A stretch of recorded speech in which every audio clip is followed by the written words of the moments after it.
Então, os americanos esclarecem de uma forma gigantesca para todo o pessoal da Faria Lima, pessoal do Bradesco, do Itaú, do BTG, do Nubank, no Banco do Brasil.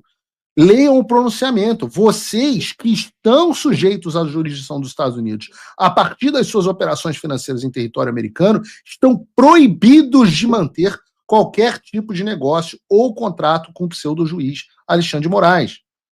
Não é que ele não vai poder comprar dólar e investir na Apple, mas sim que vocês estão proibidos de tê-lo como cliente, de permitir que ele tenha uma conta bancária, de permitir que ele tenha um cartão de crédito, de permitir que ele tenha dinheiro guardado nos bancos. E esse dinheiro tem que estar congelado, não tem escapatória. Agora, caso vocês prefiram proteger o pseudo-juiz Alexandre de Moraes, tudo bem. Vocês enfrentarão as sanções secundárias e vão ter os seus bancos e patrimônios, e não somente os de vocês, como também das suas famílias, completamente arruinados. Esse, como eu venho dizendo, esse é o custo Alexandre. É escolher proteger o ditador e falir junto com ele, ou cumprir a lei Magnitsky e isolá-lo. O tempo está passando. A decisão vai chegar. O custo vai chegar. Não é uma opção.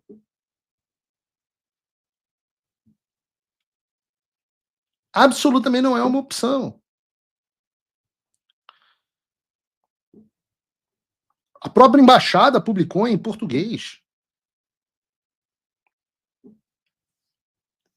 E, aliás, está surgindo um vídeo, aliás, tem um vídeo da Globo News, não sei se a gente vai passar aqui, sobre uma nova decisão do Flávio Dino, proferida hoje, e muitas pessoas estão interpretando como um recuo do Gordola em relação ao que ele disse ontem sobre a lei.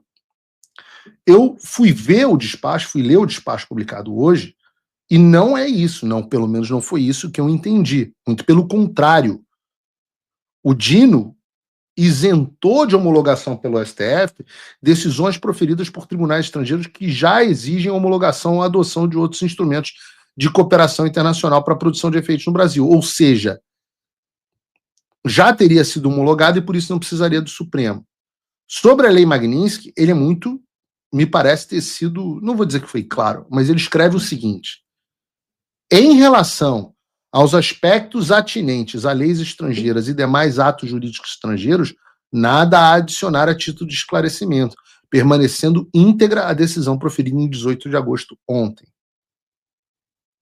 Em síntese, o Dino tentou evitar que a cagada que ele fez ontem causasse efeitos no sistema jurídico brasileiro. Se é que isso ainda existe. Mas o núcleo da decisão, que é sobre a proibição de aplicação da lei Magnitsky, sem prévia autorização do Supremo, permanece. Então não há, de fato, um recuo, pelo menos eu não percebi desta forma, um recuo do ministro Gordola. O que nós temos aqui, então, é um impasse. Um impasse. Por quê? Diante dessa decisão do ministro, por um lado, ele está dizendo que a lei Magnitsky não pode ser aplicada no Brasil sem autorização do Supremo Tribunal Federal. E ele confirma hoje isso nesse novo despacho. Do outro lado, nós temos, como lemos agora do governo dos Estados Unidos, dizendo que nenhum tribunal estrangeiro pode anular as sanções impostas pelos Estados Unidos, nem tampouco proteger alguém que a tenha descumprido. Se você acompanha o Paulo Figueiredo Show, ou pelo menos me segue no X, você vai lembrar que eu havia previsto. O pai Paulinho tinha previsto. Aliás, acho que é pecado falar pai Paulinho, né? Porque é uma coisa meio de macumba também. Mas sei lá, o profeta. Pronto, profeta é melhor. E o profeta Paulinho tinha previsto exatamente esse cenário de impasse em que os bancos devem escolher entre cumprir a legislação americana, o que já é uma obrigação deles, já que eles também operam nos Estados Unidos, ou cumprir as decisões ilegais do Supremo Tribunal Federal. E no esquema que eu previ, nós já passamos pelos passos 1, 2 e 3, que são basicamente a sanção do Alexandre, a designação do nome dele na lista das sanções ou FAQ e a reação do Supremo, para tentar blindá-lo. Isso foi um post, se eu não me engano, que eu fiz em 28 de junho. O Alexandre só foi sancionado 2 dias depois. Eu falei que o Alexandre ia ser sancionado, que ele seria incluído na lista do STN, que os bancos teriam que gradativamente cortar os laços com ele e que o Supremo reagiria impedindo que essa lei fosse cumprida no Brasil. E agora a gente está naquele esquema das coisas, nos passos 4 e 5, em que os bancos brasileiros se veem diante desse dilema: obedecer ao STF e violar a lei americana ou cumprir as sanções internacionais e enfrentar a retaliação do judiciário brasileiro. E ontem eu tive uma discussão com vários amigos que disseram, não, e hoje mesmo parece que o pessoal do governo dizendo, não, a decisão é inócua, não tem efeito, não sei o quê. Não, a decisão é tudo menos inócua. Quem entendeu que a decisão é inócua não entendeu o que está acontecendo. Essa decisão, ela é bombástica e maravilhosa para a gente, tá? Mas bombástica. Porque antes os bancos cumpririam a lei, isolariam o Alexandre e o problema estaria circunscrito ao Alexandre. Agora, supondo que os bancos brasileiros optem por obedecer ao STF e mantenham conta, cartão e serviço bancário do Alexandre, o passo 5 do meu planejamento lá atrás é que o Departamento do Tesouro dos Estados Unidos começa a monitorar e documentar esse descumprimento. É o passo no qual eu posso assegurar a vocês que nós já estamos. E agora o que a gente pode esperar para os próximos tempos? Bom, podemos imaginar que o Tesouro Americano, por meio do OFAC, vai emitir alertas formais às instituições brasileiras envolvidas. Elas vão ser ainda avisadas que, se continuarem facilitando quaisquer transações ou mantiverem contas para alguém na SN List, vão sofrer sanções secundárias. Ah, mas os bancos podem entrar com ações na justiça americana. Sim, eles podem. Só que a justiça americana certamente dará derrota a eles, porque todo o sistema de sanções americanas passa por essa mesma legislação. Se os bancos ignorarem esses alertas, o próximo passo é a aplicação de penalidades. E a gente não está falando mais de advertência. Aqui a gente está falando de multas bilionárias, além da expulsão do sistema financeiro internacional. Não tem nada a ver com aquele diabo daquela reunião que nego teve com o SWIFT, etc, etc. SWIFT é simplesmente um sistema de comunicação entre os bancos. O SWIFT não vai deixar de aceitar a comunicação dos bancos.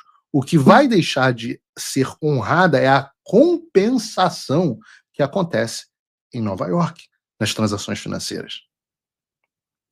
Eu já falei de multas aqui, né? O BNP Paribas, que é o maior banco da França, foi multado em 8,9 bilhões por desrespeitar sanções americanas contra o Irã e o Sudão. 8,9 bilhões de dólares. São o quê? 50 bilhões de reais, quebra qualquer banco brasileiro. O Standard Chartered do Reino Unido foi multado pouquinho, 1,1 bilhão. O Commerzbank da Alemanha, 1,45 bilhão de dólares, tá? 6 bilhões de reais, 7 bilhões de reais. É muito dinheiro. Só para vocês terem uma ideia, tá? O lucro líquido do Itaú é de 40 bilhões. Todo o lucro líquido do Itaú em um ano. O do Bradesco, 19 bi. O do Santander, 13 bi. Eu nem sei se esses dados são desse ano, que os bancos divulgaram novos são desse ano? Não consigo enxergar. Acho que não, 2024. Se botar 2025, ô João, foram muito piores. Os bancos, o Itaú acho que parece que teve um lucro maior, mas o Banco do Brasil parece que teve quase lucro nenhum. Só me corrija aqui no chat. Então a gente está falando aqui de multas que por si só levariam à falência os maiores bancos do Brasil. E o que eu disse sobre isolamento no SWIFT não é isolamento de mandar mensagem do SWIFT que o cara disse que não estão sujeitos à sanção na Bélgica. Não. é a impossibilidade de enviar ou receber dólar, a compensação financeira. E aí vem a fase seguinte, com multa e ameaça, só a ameaça de desconexão, você começa a ter o pânico, a corrida bancária. Afinal, você deixaria o seu dinheiro na conta em um banco que pode ser levado à falência amanhã. As linhas de crédito internacionais, inclusive desse banco, são todas cortadas. Os investidores fogem. O dólar dispara. O comércio exterior para. Afinal, os exportadores não têm como receber de volta o dinheiro das suas exportações. As agências de risco rebaixam ainda mais as notas do país. As empresas começam a interromper negócios com o Brasil por precaução. Até porque, vamos falar da carta na manga do Supremo Tribunal Federal. O risco se torna sistêmico. E isso, meus amigos, é como você torna um problema isolado no Moraes em uma quebradeira da economia brasileira.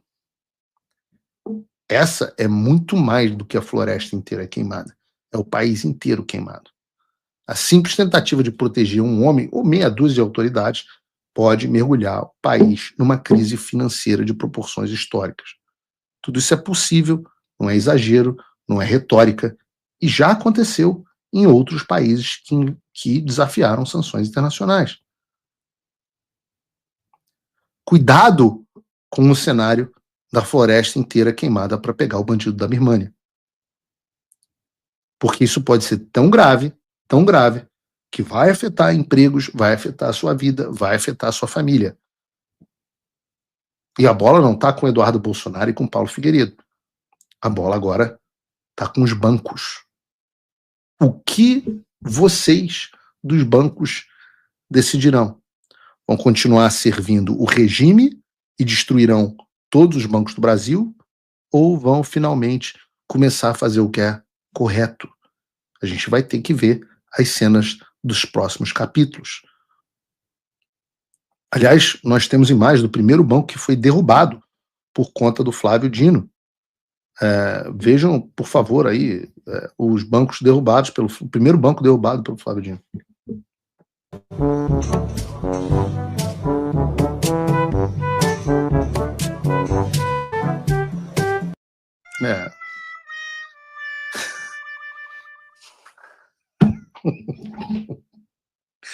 Mas aí, meu amigo, um banco desse, porra, né? Para tudo tem limite. Para tudo tem limite, meu amigo. Né? Nem o banco, um banco suíço aguenta uma pressão desse nível do rocambole do inferno.